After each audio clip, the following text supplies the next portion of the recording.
Welcome back to Mucky Hope Productions. We have Survivor 50, Episode 2. And as always, I am joined by the wonderful Coach Drew to my upper quadrant. How are you doing? I'm doing well. I've waited all week to talk about Christian shitting himself. So I'm glad we are finally here.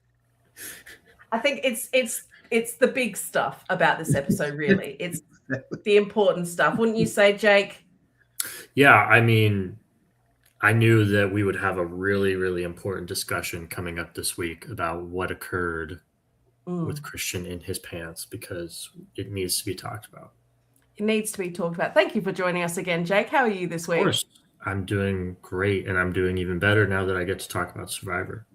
Yeah, I know. Oh, that was the perfect thing to say there. Couldn't have scripted that, Jake. That was brilliant. So we will get to the poop because that was the first segment. Well, Coach is like, no, we have to talk about it now. There is some stuff before then that I do just want to mention because we do start with the Kyle, where we left off last episode with the Kyle medevac, which I thought was a nice little bit of editing. How it was like a to be continued, and then we're back on the beach with them, and the state of the Vaatu alliance is pretty dire at this stage, wouldn't you say, Drew? With how many votes have they got between them? What, 2 or 3, right? 3? 2? Okay. Yeah, and we talked about this last week. You know, I still think, well, no, without going into what's going to happen next episode, I think that if they had actually gone to tribal this episode, there is a possibility that they all could have survived and within that alliance. Now, also something that happens later in the episode might have actually hindered that, but you know, they could have easily gone after Angelina and been safe. So yeah, it's early enough that I think they could have bounced back if we don't have the swap going up in the next episode. And I think that's going to sort of color this whole episode, this whole recap, is we know a tribe swap is happening next week. So, you know, some of the people that I was watching it for the first time writing notes, I thought, you know, oh, Angelina's left out in the cold, and you know, who's Charlie talking to, that sort of thing. But do you think, Jake, some of that stuff, some people are going to get a save now, right? Oh, yeah, definitely. Yeah. I think that, unfortunately, you know, there were pre-gaming alliances probably, and so that's definitely going to come into play. I think we're going to be surprised by like, oh, right when we see the tribe makeups, the new tribe makeups, we're probably going to have some ideas of like, oh, that person's screwed, or they're in a really good spot. They're all with their former tribe. Who knows? Maybe like, you know, I think about it of like, why did Christian send the idol to Aubrey? I know I'm kind of jumping ahead, but I think I'm not accusing Christian of like pre-gaming, although I'm sure. I mean, they all agree. Like that's not. But like, yeah. But you know, there's probably like little things like that where we're like, we will probably be surprised, and some people are probably going to get saved big time. Could be Angelina, somebody like Angelina, who was probably in a lot of trouble. Aubrey is another one I think about. Although who knows with all the lost votes on that tribe. Yeah. But yeah, people, this is going to shake it up. I'm curious what you guys think. Do you like that they're switching it up this early? Yes. Yeah. Yeah, absolutely. I do too. Right now. Yeah. So I was hoping they would swap at 20 and do 2 tribes of 10. And I guess they could still do that at like 16 and do 2 tribes of 8, but like merge has to happen around 15. So many people left still. It's crazy. Yeah, like they have to merge around 15, 16. So I don't think we're gonna get 2 tribes this season, but you know, but I did expect to do 3 of 7. Just because I do think there's gonna be at least a couple episodes pre-merge where there's double boots. And in order to do that, you kind of have to have 3 tribes to do that, I guess. Yeah. But yeah, this early, and this episode is going to be episode 3. Yeah, why not? It's at least it's not happening right after the premiere like that has happened with other seasons. Yeah, I agree. I think it was good to have that sort of that second episode to establish some of these alliances, but I think it's pretty typical in sort of an all-stars returnee season that they shake it up just to throw them all off pretty quickly. Yeah. Sneeze? Am I going to sneeze? No, I'm not going to sneeze. Hold on. Okay, I'm good. Just getting back to the Vaatu Alliance before we move away from them, I think potentially for the rest of the episode, Q brings in Rizzo. So out of the people he could have chosen, he could have brought in Aubrey or Angelina. Drew, do you think this is an alliance between do you think they're going to take Rizzo into the tribe swap if they can? Well, so with Rizzo, because we got that moment with him and Colby in episode 1, the fact that another person from that alliance is now extending an olive branch to Rizzo shows that either Colby did some work with Q in order to talk to Rizzo or whatever's happening behind the scenes. So I wasn't really shocked that it was Rizzo that ended up being that number. I do think it'll probably help him now that Savannah is gone. Spoilers. Now Savannah's gone, because people aren't going to be looking at him as anything other than a fellow loser like the rest of us, minus D. So we could kind of go with that. So yeah, I think that he'll be fine wherever he lands. So if he goes home this upcoming episode, just clip this. But I think he'll be fine. Well, before we move on, we've got our fearless leader saying there was a lot of rumors that every episode will have 2 people going out. I still haven't seen the season yet. Awesome. but is every episode still a couple of days, or are they doing it like Australia versus the world, where every day is a challenge and elimination? I mean, no, because I think the Kyle medevac probably messed that up, right? Because there are 2 people that went home the first episode. That's just because, the second we had our first, we only had 1, and I felt like they're probably going to do this at least. If they do 2 boots this upcoming episode, I wouldn't be shocked. Because they have to do that at some point, because the amount of episodes, the amount of people they have left, they kind of have to. Because are they doing a normal sized merge, or is it going to be a big merge, giant jury? 15, I mean, so. Good for them if they actually just let pre-merge those to 13. That would good on Survivor for doing that, but I don't think that I think they want to get to that second half of the game as fast as possible. Yeah. And the way to do that is doing a couple of double boots in this merge at 15 with the cast of 24. Okay, well, an important disappointment this episode. No opening credits. Yeah. You know how I feel about that. Yeah, I was shocked that they went back to not doing that.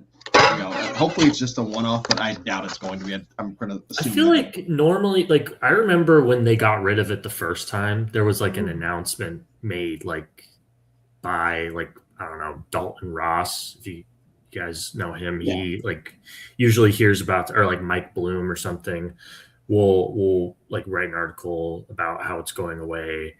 And then when it came back, same thing. So I would have assumed that they would have wrote something about that it was going away.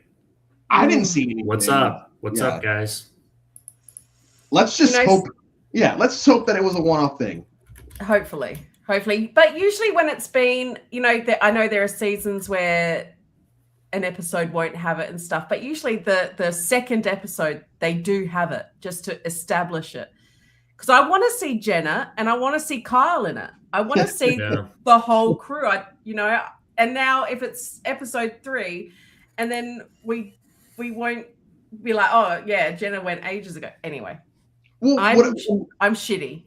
What I will say is, because the first 2 tribals that we've had this season, they brought back classic tribal music. Both episodes had different versions of different versions of former tribal music.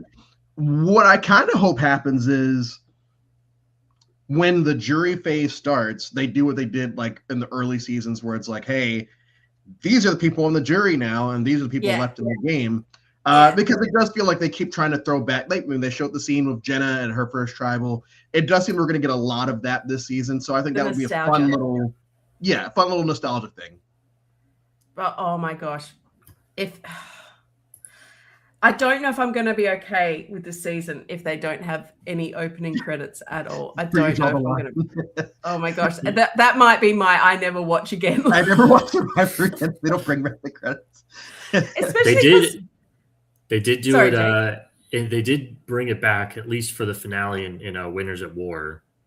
Right. Yeah, and then there were a couple seasons recently that they had credits. Yeah, they did it starting in 45. So it was weird. 39, I think we can assume why they didn't want to do an intro for that one. Yeah. Then they brought it back for one episode in 40, and they like posted it online. Then 41, 42, 43, 44 did not have it. And then I think with 45, when they got 90-minute episodes, they're like, oh, we have plenty of time. We got time to put this in. Well, guess what? It's still 90 minutes, guys. Come on. It's so important. It is so important even if I am sort of half watching, I watch the opening credits always. One of the most popular TV theme songs of all time. It'd be like if you're watching a replay of, I don't know, or like the later seasons of Game of Thrones, just cut out the intro. Yeah. Or The Sopranos or whatever. You just randomly cut out the intro. It's like people watch for the intro as well as everything else happening in the episode. Yeah. Oh, yeah. I'm nervous. We'll see. Now keep hope alive. Keep hope alive. Keep hope alive. Keep hope alive. Okay. Oh well, here we go. Mucky just has to say, after many anti-Jeff Probst videos and live streams, many arguments with Vee, the opening credits is where Vee finally. That could be where I need to do an anti-Jeff Probst video. I supported you all these years. All these years on the opening credits. I even made a point. I talked about the music change in the opening credits last season. Remember? It was really great. Do it again. Anyway, let's talk about Christian. Now, Jake, what was your favorite Christian bit? Obviously the shitting his pants was hilarious, but the best part was him rocking Joe in the hammock. I was dying. And where it showed him through the hammock, the net of the hammock. That whole scene was just, guys, I'm so happy he's on this season. Like, this season might have been ruined had they not cast him. Or if if he would have been like, I was willing to go and they said no, I would have done. I'm done. But it they was did just it. perfect. They did Joe it. was just such a big baby, and Christian just talking soothing and with the face and. I during this episode, I think I started to regret not picking Christian as my winner pick, because not since Rachel there was a moment in this episode. It's like, oh, so Christian's winning, because it just felt like the Christian episode when almost with the exception of what he does at the end of the episode. Nothing he does in this episode actually needs to be shown. Like, we don't need to see Christian rocking Joe in the hammock. We don't need to see him shit himself. And that first one happens at the end of a segment going into commercial, and it just feels random. Like, why is this happening? I'm assuming this isn't the first time that someone has shit themselves on the show. No, surely not. So, well, on the playing in the game. How is it this is one of the only times that we've been shown that someone is shitting themselves? Because he's just so charismatic when he does it. Yeah. I mean, it was a very wholesome scene. My wife's going to leave me and all of that. Very wholesome. And honestly, the way that it's portrayed to us makes it seem like Christian's having a I'll go with like a Hannah Zeke moment from Lineage of Gen X, where like Zeke's talking to Hannah about if she is contemplating flipping, or and Hannah does the whole this thing. So when Joe asks Christian a question and he starts backing up, I'm like, oh man, that's not a good look, Christian. Like he's just, oh, let me think about it. I gotta go. And then it's like, oh, okay, no, it's because nature called.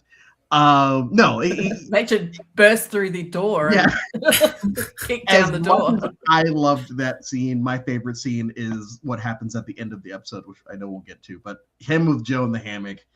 It's going to be memed for a long time because it's already been memed for a week. So yeah, he's the gift that keeps on giving. Well, I think with the rocking Joe in the hammock, yes, it was hysterical, but he had a point about Joe, and we will get to that sort of dynamic of Joe is being Joe like he was in his 48 or 47 or whenever he played, where he's like, people are talking about me behind my back. They shouldn't. They shouldn't talk about me behind my back. And it was like Christian had to babysit Joe and pacify Joe and gently rock Joe so he wouldn't get so upset. Don't you think, Jake? Like it was silly, but it was necessary. Well, that was, I mean, that's what literally everybody was talking about on that tribe was like, well, we gotta, play. They kept saying we have to play around him, play around him. And it really like shocked me where it's just like, then vote him out. Just vote him out. Just vote him out. Like if it's really like this difficult, vote him out. Like, that was what was very interesting to me was like, it sounds like hell. Like these guys are like, oh, I just want to play Survivor, damn it! Like, but we can't talk about Joe behind his back because he will get upset and just spray something everywhere. And what's funny is I honestly understand where Joe's coming from. Obviously, his reaction was way too far, especially if you want to keep good graces with people. Like you gotta keep that in, but. Like, if you see like somebody who's supposedly your ally, like whispering to someone else and you ask them about it and they lie about it, that would unsettle me, but, and I'm sure you guys have heard, or maybe not, Savannah in her exit interview made it seem like the spat between Devins and Joe was a lot more intense than was shown on TV. And basically not on Devin's side, on Joe's side. And so I think it just goes to show he's probably just a very difficult person to work with if he doesn't see eye to eye with you, But I understand also why there's such an incentive to keep him, because if you keep him on your good side, dude, he is solid, 100% solid. 100%. He will literally never betray you, ever. He will jump tribes in the middle of a challenge to hug you because of how much he is bonded with you. And you brought up the Savannah interview, and I went back and watched the scene after I listened to that. And like Devins is very clearly annoyed, like more annoyed that we've probably seen him since he got back from the edge. Like he can't keep it in. And it is, I'm gonna be very cognizant of that as we watch more episodes of like, are these people dancing on eggshells around this person? Who's gonna like I feel like when he eventually links up with Coacher Jonathan, that'd be perfect, right? For them. That would also be the worst final three and Stephanie's on this season. Like if it's Joe, Jonathan, and Coach, Joe, I guess I'm rooting for Joe in that spot, but it's annoying. And you saw either Camilla in the first episode or the second episode, I think it was the first, where she's like, I'm so done with people being like playing nice and everyone being loyal and all this other stuff. And you can tell that like there's been a couple players that have tweeted out how much they were annoyed by some of the goings on from season 48 as far as Joe was concerned. He still seems like a very wholesome guy. I texted one of my friends, was like, I would hate to be his child and be getting yelled at, because it does feel like I would just kind of shrink. So yeah, he's giving the audience what they always beg for. They want drama. Well, guess what? We're getting it. We're not getting all of it apparently, but like we're getting enough that it's like you guys can't complain about this. Well, I think we sort of answered Mucky's question here. Wouldn't it be better to vote him out instead of Savannah? Would you guys keep someone who isn't a big threat but is very hard to work with, or keep in a big threat? And I think Drew, you hit the nail on the head in terms of his loyalty. His loyalty is very useful if you play it the right way, and can be a huge asset. And I think I have my opinions that we'll get to on who actually drove the final the vote out of Savannah, and who was considering Joe to be potentially useful. But we'll get to that. Back to Christian, and I'd like to talk about Aubrey, Christian and Aubrey, and the idol and Aubrey. It was satisfying that the Vaatu Alliance searched Aubrey's bag before she received the idol. I thought that was terrific. I thought that was a moment. I thought that was fantastic. But then Jake, she gets an idol.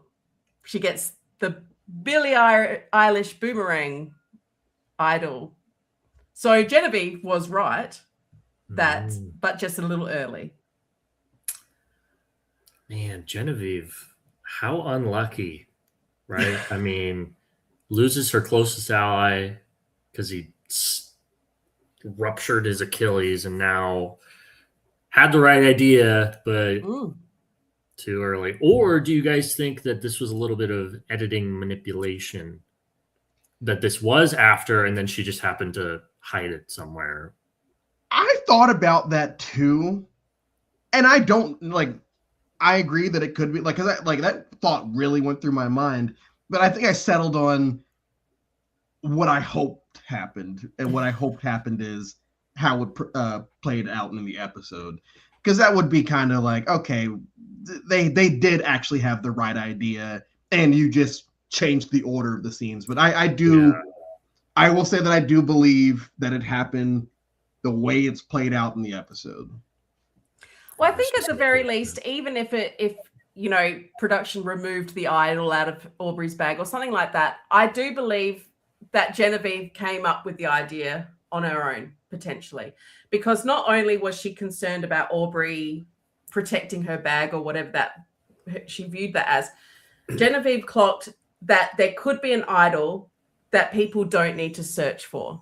And I think that was an independent thought, regardless of whether Aubrey actually was protecting her bag or not.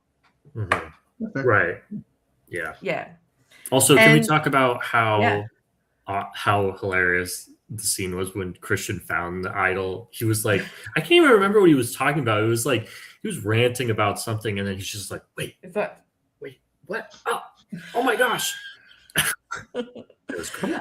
Do you think maybe production was there going, No. I it's funny because we talked about the 3 big Christian scenes, and that's I guess an underappreciated scene from this episode, because we didn't bring it up in that opening segment. Oh, like these are the 3. Yes, he finds the idol in a very Christian-like way. Yes.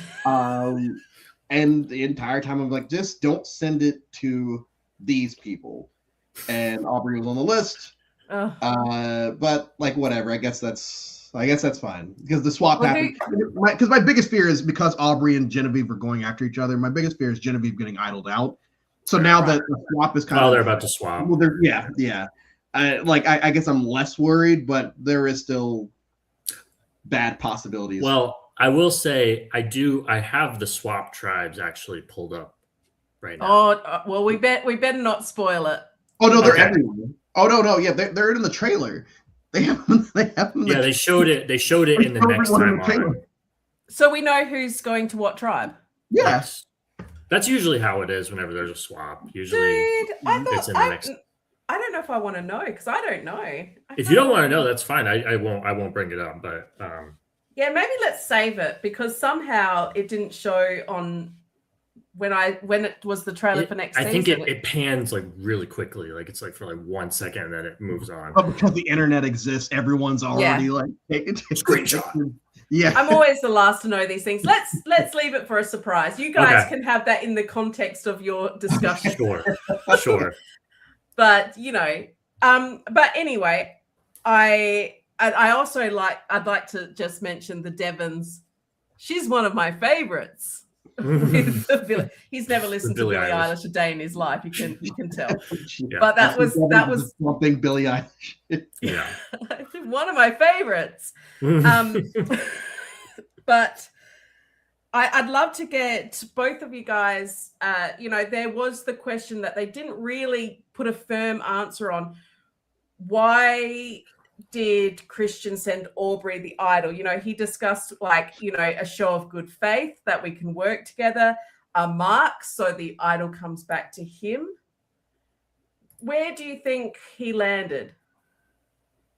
I think both pre-gaming, probably at least because they would know each other from RHAP, but then there's also the whole archetype thing. Like they do fall under the same archetype when it comes to larger Survivor lore, and maybe like you said, it's a sign of good faith. Like, hey, we're kind of the same character. Let's help each other out in the event a swap comes. Do you agree, Jake? I agree. I think it's if they merge or swap together, it's like, hey, did you get that idol I sent you? You're welcome. Let's work together. And then I think it's just sort of like if she gets voted out with it, then it's mine. No harm, no foul, so unless it's used to take him out, but that's could you imagine? That would be great. That would be crazy. I think that's the thing, I feel like, and correct me if I'm wrong, that and we may have talked about this last week, the Aussie receiving the idol from Genevieve, that was her really thinking that he's not going to use the idol correctly. It's coming back. That was a very blatant, I want to get this back. This is who I think is most likely to screw it up. This is me optimizing my chances to get this back, because that's another freaking unfortunate circumstance that Genevieve has gotten into. She finds an idol, but she has to give it to somebody else. It's not yours to use. So yeah, she's had a bit of a womp kind of stuff. Yeah, she has. She really has.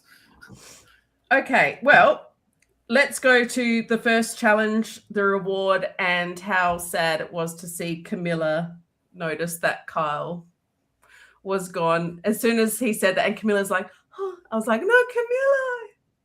Which, I mean, Drew, talk about Genevieve losing her Kyle. I bet Camilla probably had ideas for merge. Yeah. And I do believe, I believe her tears. Yeah.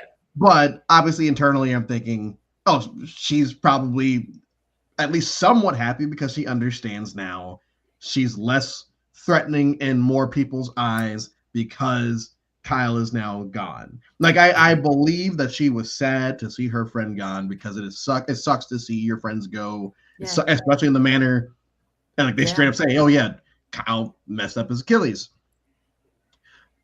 But I think internally it's okay, let's play ball now. We can do this. I don't have any type of real loyalties to anyone now because my person is gone now. So I think that the reaction was real, and I also think that it's good that she did react that way publicly. Now there are two people that reacted away publicly that weren't the best, but well, Ozzy was asked a question, and then Coach was like, "Let's just get off Kyle for a minute. I just want to talk about me." Don't you think, Jake? Wasn't that? Oh, absolutely. He was asked something about Kyle, and he's like, and injuries. yeah. But first, I want to clear something up, okay? I'm And not yeah, a bad I will add to what Drew said. In the preseason press, we heard from Camilla that straight up, had she known that Kyle was going to be cast, she would have said no to being on this season. She did not. She felt like that was a hindrance to her, especially Kyle's a winner. Like I know that based on everything we saw, it sounded like he was doing pretty well for himself while he was playing. But I think had we gone further, had he gone further in the season, it would have been like, guys, I mean, come on, he's a winner, So she really wanted this to be like a new opportunity for her to not have to play with him or, against him. That would have sucked too. So I am also a little disappointed because we did get that moment on the mat with Jeff, but we didn't get to hear like a confessional about it or anything. And I would have liked to hear more of her thoughts of like, I'm so sad that he's, the way that it happened. Like, had he just been voted out, it would have been like a lot different of like, ooh, okay, now's my opportunity where I can like put that aside and just play how I want to play. Because we heard from her like season 48, too loyalty driven, she wants to play cutthroat and not have to deal with that crap, so. Yeah, well, then we've got our reward challenge for the fishing gear. And Drew, what are your highlights from the challenge? We get the scene that was shown all through the trailers for the last however many months of Genevieve and Aubrey. And that's pretty much it. Right? Which bit? The bit where Genevieve is walking across the plank and Aubrey's jumping off of the thingy thing. That was played in like every trailer once 50 got announced. And it's funny because like anyone that watched the premiere would know, like, oh yeah, well these two are clearly surviving after that second immunity challenge. Anyway, Aubrey missing the thingy, the club. I mean, I'm surprised more people didn't. That looked me too, because the way that some people were jumping, it did feel like at least one other person was going to miss. Like, I don't know how any of these people do it. Did it feel nostalgic for you, Jake, with the whole jumping and smashing the thing? I feel like it's been a minute. I don't know. Maybe I'm just feeling nostalgic, but I feel like it's been a minute since we've seen that. I will say, before the season started, I was rewatching a couple seasons with my wife, and one of them we did was Micronesia, and because that has, I guess, only two people on this season, Ozzy and Sari, but felt like it was a good one. They have this challenge where they have to, and seeing Ozzy just dominate those challenges was really fun. And it. Do you guys think Ozzy? I feel like he's still doing really well in these challenges, but there's this like lingering thing about his back, and I'm like, oh shit! Like, I never thought I would be like this sad to think about him being medically evacuated, but I actually am a little bit like, oh no, what if something happens? It felt corny until I realized, oh no, like this is like his back is probably. Like if they make reference to his back again in the third episode, I think there'd be even more proof there for Jake's, like he could be medevac. I guess I'm hoping it's more likely that people just see him as a potential liability because of his back and vote him out. Because at least at that point, it's not two medevacs. It's we vote him out because he's hurt. Yeah. I imagine it'd be pretty hard to medevac Ozzy, especially for a back thing, unless he literally was spasming and could not walk or move.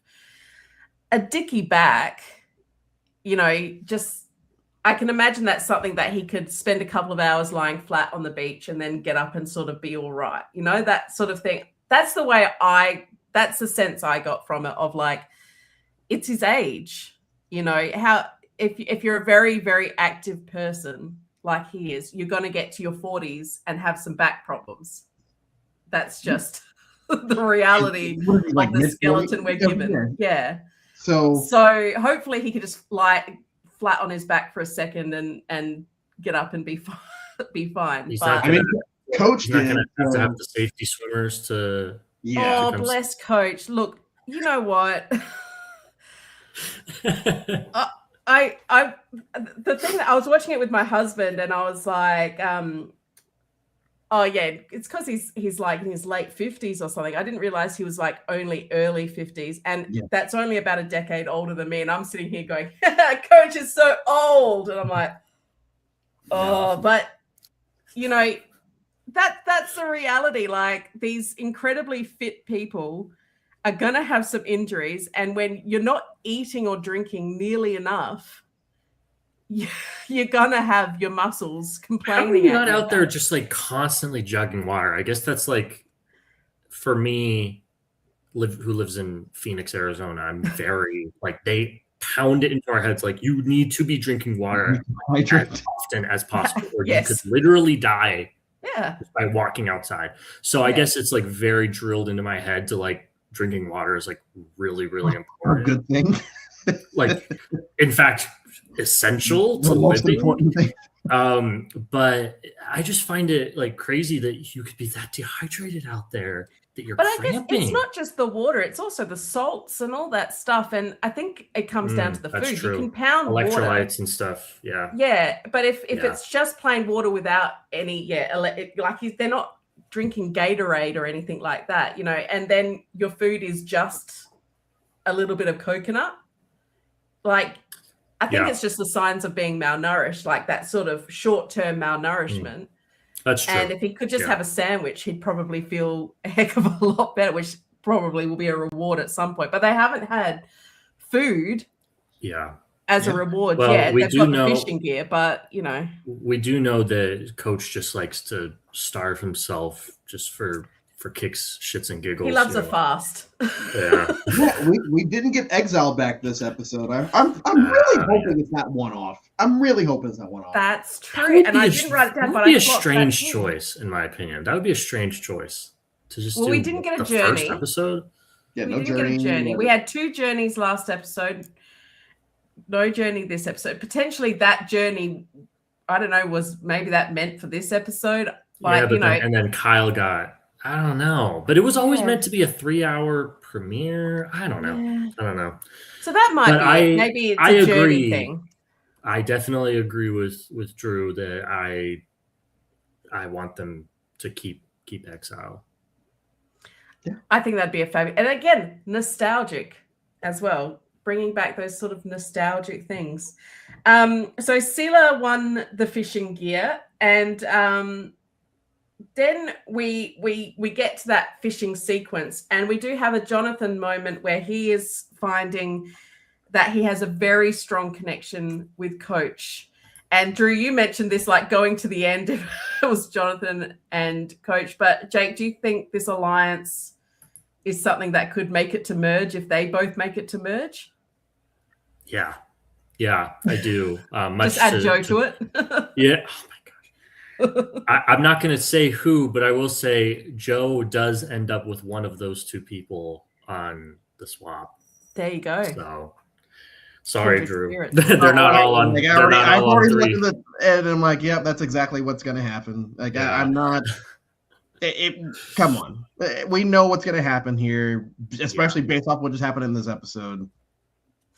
That sort of foreshadowing. I think that Jonathan is like kind of a perfect person for Coach to play with, because he really, I don't know why he keeps saying, oh, this time I'm going to actually be strategic. Go watch 42 again. He was absolutely a strategic player in 42.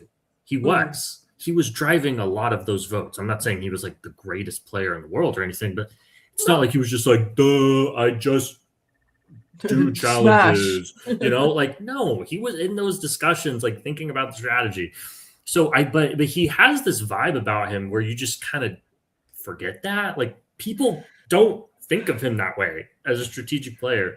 They're just like, oh, he's just like a huge human, you know? Yeah, like, oh, I mean, we talked about this last week where it's like, yeah, and everyone tries to hype him up as this big immunity challenge threat, and it's like, and I think one of y'all said, yeah, in the pre-merge, like merge-wise, he's pretty pedestrian.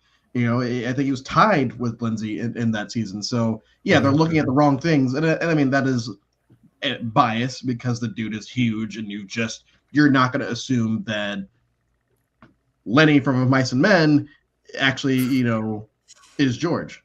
For everyone that's read of Mice and Men. Yeah. So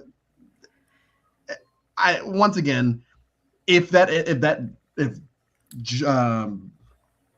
Coach and Jonathan end up like playing long term with each other, I guess I'd be obligated to root for Jonathan because he does seem to have some type of idea of what's being played. And this is another example of people getting back home, reading the news, and having Jonathan, like, people don't talk on the internet about Jonathan being a strategic person, and he probably let that seep in, and so now he's saying, oh no, I have to play more strategic. It's like, okay. I mean, it's smart because, like, if that's the perception about you, then yeah, you gotta, like, people may not respect you if you don't put an effort to change that perception, you know? Yeah. But yeah, what I was saying is, like, with him and Coach, I feel like Coach wants his allies to be people that, like, have the perception that they're just a loyal person. Honor. And they don't, you know, glory.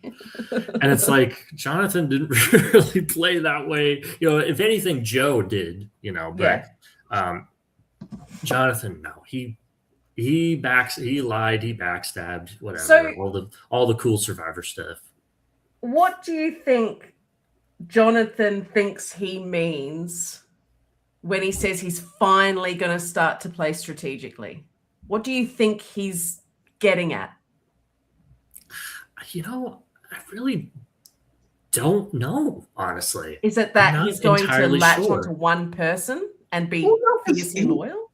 But if anything, that's loyal. That's just playing the loyalty game. That's not necessarily. Yeah. I mean, it is a strategy, but that's not what people usually mean when they say, "Oh, you're not a very strategic player." Mm. You know, usually he can get big move-itis, like for early. Yeah. Yeah. Spearhead a move that your name is on. Right. You know? Well, we'll have to wait and see. I haven't seen it yet. It hasn't really had the opportunity, but sure, because they haven't even Carlo Tribe don't have any sort of special idols or votes or anything like that. They're a virgin tribe. They have Mike White and his torso that they keep bringing up. His bulging six-pack. So we get a quick look with Savannah and Ozzy coming in going, I think we should have an alliance with Savannah and blah, blah, blah, blah, blah, blah, blah. What I thought was interesting about this was he said, as long as it's not me or Joe, not me or Sari. I did notice that, yeah. I liked it. Yeah. Because people already know you work with Sari. The best thing you could do right now is just say, oh no, me and Joe, because maybe they'll think that we're actually the duo, and then they'll get rid of Joe instead of Sari. And he did play it off better than he did in South Pacific after he got voted out. Basically. Yeah. It's like I bought, because in the moment, he's not being portrayed as a fool in the scene. Like, he's saying, oh yeah, as long as it's me and Joe, it doesn't really matter. And no, we don't get any type of confessional where someone's like, oh, he said Joe and not Sari. So that leads me to believe that people might actually buy that it's the two of them, and then Sari's is kind of like a member off to the side. Downplaying her threat as well, which is terrific. Yes, which, once again, she's going to make the merge. That's so crazy. They're going to let her get to the merge again, and we're going to have to sit here and watch her lose in some fashion again. Some bullshit is going to You don't know that she might win. You don't know that. The Mr. Beast just instant elimination idol. If you touch it, you're gone. You're medivac. Yeah. I think I think there was. I was very impressed with Ozzy, because I want Suri protected at all costs, not that she needs protecting. He also gave her the extra vote as sort of a show of good faith, as a wedding ring sort of thing, of a survivor wedding ring of like, we're tight. Do you think that was a good move, you guys? Sure. I mean, it's good. It's good if you're a Suri fan. Yeah, I mean, I think it was unnecessary. I mean, is it like the worst move in the world? Probably not. But I think Suri was already pretty solid with it. Like, I don't think she needed that. But hey, I mean, if it ends up helping her out in the swap, or helping, hopefully it doesn't like screw him over. Like, gee, I really could use that extra vote, but that would be funny. But yeah, I think it was sort of like a wash, Yeah. Well, something I wanted to check, because I can't remember from last week. Did Ozzy tell Suri about the idol? Yeah, I believe I so. don't remember that. I believe, well, maybe he didn't. Maybe he actually didn't. If so, good on him. Yeah. Because I would have assumed that he did. But now that I think about it, I actually don't recall. I don't think he did. Yeah. Yeah. Okay. I think his protection of Suri is ultimately protection of himself. I think he can read the writing on the wall that he needs Suri to get anywhere in this game. I think it's very clever to give her a wedding ring. We've got a few comments. She could be the voice. I mean, she'd do it if she had to, Thanks, Georgette Sparks. And we got bad guy. He hasn't. There you go. Oh, maybe Ozzy is. Okay, Ozzy. He's Oscar now, guys. Yeah, right. This is Oscar now. 16.0 this time. This will be the one. Now, even before we got places, that the tribe is starting to get dubious that Savannah doesn't have an advantage. They're thinking she probably does. And this sort of foreshadows that doubt that Suri was very easily able to leverage for her own, just to control the tribe. Do you think anyone really bought that Savannah walked back with no alliance? Do you think anyone was on that train? Absolutely not. No. And it sucks because Savannah just finished playing 2 weeks ago. Like, she's been doing this for a long time at this point. And I jumped the gun by a little bit. I wasn't happy to see her go because I was rooting against her. I was happy to see her go so that she can take care of herself, because like that is a very emotional thing to just happen after such the high that you just hit 2 weeks back. Your body's probably not back to where it needs to be. You lose here. Yeah, you go pre-merge. It sucks. Whatever. But now you are done. You could potentially not have to do this again. And it sucks that the adventure is over, but it's like, man, because these are some of the mistakes that we were not seeing her make in her first season. Now, she was still making mistakes in her first season, but because of the edit, I guess, we're now seeing, this is the downside to things. These are the things that she could have been doing out there the first time that we didn't show you this time, if that makes sense. Well, I think that brings us to the immunity challenge. And again, nostalgia, because I feel like it's been a minute since we saw the snakes, the big snake sandbags. So that felt kind of special, don't you think, Jake? That sort of... Yeah, I would say so. And we got to see Colby being Colby. That felt nostalgic as well. Him being all strong. He's not Superman in a fat suit anymore. He's just Superman. Super Superman. Well, I mean, Jonathan's carrying 3/4 of the snake, so like by comparison. Yeah, I mean, it's hard. Yeah, it's definitely hard to compete with that, but he did good, especially for a guy in his 50s, Yeah, exactly. What was your highlight, Drew? Jonathan carrying 3/4 of the snake by himself. Crazy. Why not? Because once again, as much as I'm not the biggest fan, like watching him during the tribal stages of both 42 and here is a lot of fun watching someone just put his team on his back like that. That is, it's great to see. I know that's very much an understatement, but like it is. Yeah. And Sela is back to tribal for the second week in a row. And I am somewhat, this is why I like a tribe swap, because you never like to see the same tribal just get, the tribe get whittled down, because that's no fun, because then you can sort of guess who's going, you know. And Drew, we had classic Suri does what she does. And I like that she sort of laid it out, you know, the gentle suggestion, weighing up the pros and cons in her sort of way. Do you feel like this was a bit of a classic Suri? Oh yeah, tribal. And I mean classic, and I think because of what ultimately happens, that it is pretty much a unan vote. I think that these parts leading up to the tribal, with the fight that we alluded to earlier, with Suri doing Suri things, with, you know, everything dealing with Christian in this scene, everything dealing with Christian and Devon's in this scene, which we're going to get to. I think that it was more of a group effort.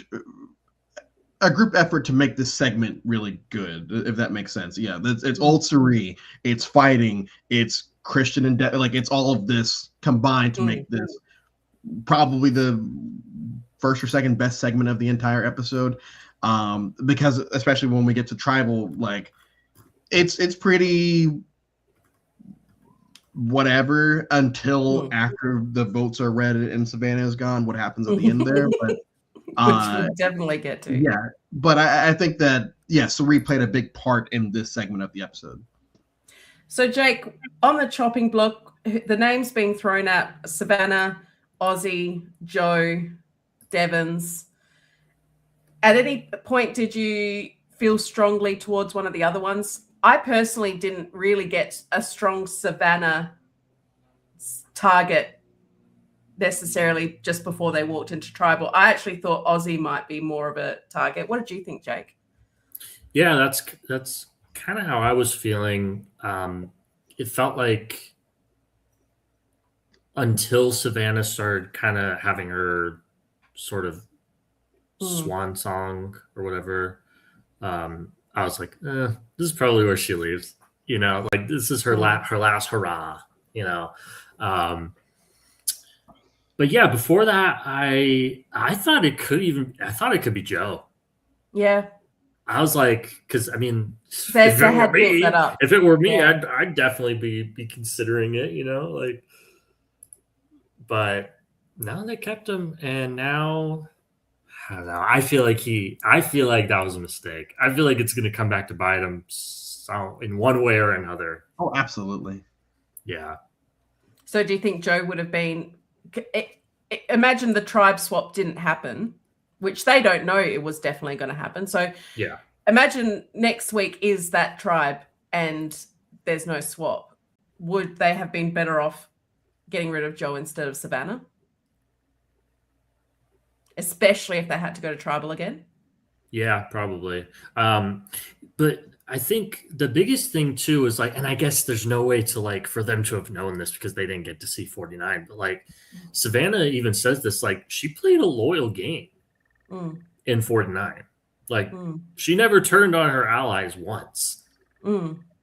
Literally once. Like she was just always just like fighting for her life with Rizzo and Sophie right by her side, you know. So it is like unfortunate they didn't know. It's like, hey, like you can still like keep a loyal player around, and you don't have to deal with like the just dude annoyance. Yeah, exactly. So yeah, had they seen the season, probably would have been like, okay, we can work with this, but with blessed Joe and his paranoia and his rules. So Savannah's voted out unanimously with her blocker vote still in her pocket, which wouldn't have done any good had she used it because of just the way it went. And then we have the pantomime of Devon's grand plan to hide a fake idol at Tribal Council, which was so delightful and such a breath of fresh air. And adding to that, Christian's pratfall. He really stole the show this episode. He was so good, man. It was brilliant. It was absolutely brilliant. And maybe you can spoil it for me. Do they swap together? Do they? Because I need Christian and They do not. Oh, we'll have to wait for merge. They'll find each other at merge. They'll find each other. Because I do feel like this is just my opinion, but the Emily, Rick Devens and Christian alliance, I feel like could span. They could pick that up back at merge if they're all there. I feel like it's that kind of alliance, don't you think? Well, I think, especially because we're not getting a lot of Emily content, I feel like she's probably the safest of the three to make the merge, because I feel like they might be saving Emily content for later in the episode, later in the season, or they're just some reason cutting her out of the season. But I think it's more likely that we're going to get more Emily content as the season progresses once you start getting rid of some of these people. Christian, like I said, like if Christian wins, I'm going to keep going back to this episode of like, wow, when Jenna got voted out, I should have switched to Christian instead of switching to Genevieve, who I still think has a good shot, but like this was unlike almost anything I've ever seen before on the show, where it's like we're just getting so much content from this person that is not really relevant to most of what's happening in the episode. But I do think we're going to have him around for a while. Maybe it's relevant. He loses Final Four fire because he started the fire with his glasses. It's full circle. Well, maybe it's relevant. Maybe he wins because at Final Tribal he says, "Guys, I have a son and I shit myself. I shit my pants in this game, but guess what? I didn't let that stop me. I kept going. I kept pushing, and I got to the end. And damn it, I deserve to win this $1 million." And they give it to him because he brought it up. So you don't know. Maybe this is essential content that the viewers and the audience need to see. We need to see it. It's yet to. I think it's to be seen, giving the audience what they want. They want. Yeah, it's just good. Regardless TV. of if he That's wins all or it is. loses, they people like want Christian. Remember in 46 when they just played a game of hide and seek? And it was like, why? But it was just funny. That was Q, I think, orchestrated. It was Q. Yeah. So this brings us to the end of the episode and winner picks. You mentioned Genevieve Jury. Are you sticking by her? Yeah, I mean, my winner pick went home first episode, so it's Genevieve. I'm riding or dying. Yeah. What do you think, Jake? I want to say Christian. I really do. Well, so does Georgette Sparks. Yes. Christian is my and winner. I completely understand because he's playing great. Everyone seems to get along with him. He's building cross-tribal alliances with advantages. But I just feel like it's just going to be so hard for him to get to the end. So I'm going to pick Devens because I do feel like those two are in it for the long haul. I agree. I just feel like, I don't even want to manifest it, but I just feel like he's just going to get cut like right at the end. And Devens is the number 2 is going to, I agree. I think that's what happened with Christian the first time around as well. They were like, if this guy gets anywhere near the end, he's going to win. Yeah. And totally. I think, unfortunately, that could be his downfall. So I have a lot of faith in that alliance, and including, Emily. And Bad Guy says Emily hasn't gone her way for 2 tribals. She really might was go pushing. her own way soon. She was really pushing for Ozzy. Yeah, she's really come for Ozzy. But I have a lot of faith in that trio. I think 3 is a good number to get really far. So I still am standing by that. I think it's one of those 3 that could win, and I think it's going to be Rick. Mm. That's okay. Yeah. Out of those three, I think it would be Rick. Anyway, that brings us to the end. I'll put up all the, make sure you subscribe, and definitely subscribe. Make sure you put that alarm button on, because then you know when a live's about to go live and you can join us. And thanks to everyone who joined us this live. It's so awesome to see you guys watching. And follow our Instagram as well. We've got lots of content about Australian Survivor as well, which is in full swing as well. So if you're a fan of that, make sure you check that out as well. But we'll be here next Monday night, next Tuesday morning if you're in Australia, and to talk about one of, I think, my favorite season of Survivor in a very, maybe since Winners at War, really. You know, I love a returning season. It's probably my favorite since 47. Yeah. 47 is really good. 47 is really good. 47 and I think 46 is very good too. It's 46 is the new, like, I'd say Gabon. Yeah. Where it's one of those, when I see people say they hate 46, it's like, okay, it's not that bad. Like, Gabon is not that bad. It's a bunch of cartoon characters, but it's fine. 46 is that. Whatever. All right. Thank you so much, chat. Thank you, Jake. Thank you, Drew, so much. And we'll see you next week. And I'm going to sneeze again. Bye.